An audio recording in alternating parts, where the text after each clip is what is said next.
Hello বন্ধুরা, তোমরা সবাই কেমন আছো? তেজপাতা চ্যানেলে সকলকে স্বাগত। বাঙালির কাছে মাংস আর ভাত মানে একটা ইমোশন।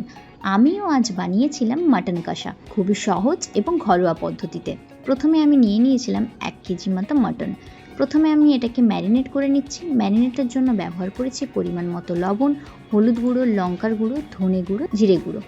ভালো করে মাখানো হয়ে গেলে তাতে আমি দিয়ে দিচ্ছি পরিমাণ মতো আদা বাটা এবং রসুন বাটা। ব্যাস, ওটাকে এবার ম্যারিনেটের জন্য রেখে দিন 20 মিনিট মতো।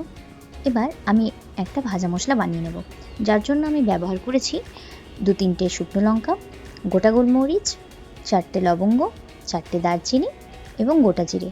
2-3 মিনিট মতো ভালো করে নাড়াচাড়া করে নামিয়ে নিন। এবার মিক্সার গ্রাইন্ডারে দিয়ে গুঁড়ো মশলাটা রেডি করে নিন। এখানে আমি নিয়েছি 2-3 চা চামচ মতো টক দই। তৈরি করে রাখা ভাজা মশলাটাকে এর সাথে ভালো করে মিক্সড করে নিচ্ছি। মিক্সড করা হয়ে গেলে অন্যদিকে একটি কড়াইয়ে আমি তেল গরম করতে দিয়ে দিচ্ছি কেটে রাখা পেঁয়াজ কুচি। এখানে আমি অল্প পরিমাণে চিনি ব্যবহার করেছি কালারের জন্য। পেঁয়াজগুলি ভালো করে ভাজা হয়ে গেলে এবার আমি দিয়ে দিচ্ছি আদা বাটা, রসুন বাটা, হলুদ গুঁড়ো, কাশ্মীরি লঙ্কার গুঁড়ো এবং টমেটোর পেস্ট। মশলাটিকে ভালো করে কষিয়ে নিতে হবে। মশলাটি ভালো করে কষা হয়ে গেলে যখন তেল ছাড়বে, তারপর আমি দিয়ে দিচ্ছি ম্যারিনেট করে রাখা মাটন। ব্যাস, এবার এটাকে ভালো করে মিশিয়ে নিন মশলার সাথে। আমি এখানে প্রেসার কুকার ব্যবহার করেছিলাম।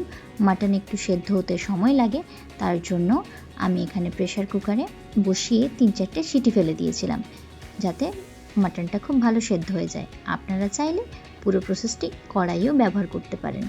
দেখুন, মাটনটা খুব ভালো সেদ্ধ হয়ে গেছে।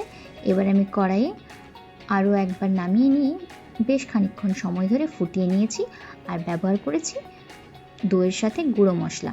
ব্যাস, এবার মাটন কষা পুরো রেডি। রেসিপিটি ভালো লেগে থাকলে কমেন্টে অবশ্যই জানাবেন। পরের ভিডিওগুলির আপডেট পেতে চ্যানেলটি অবশ্যই সাবস্ক্রাইব করে রাখুন।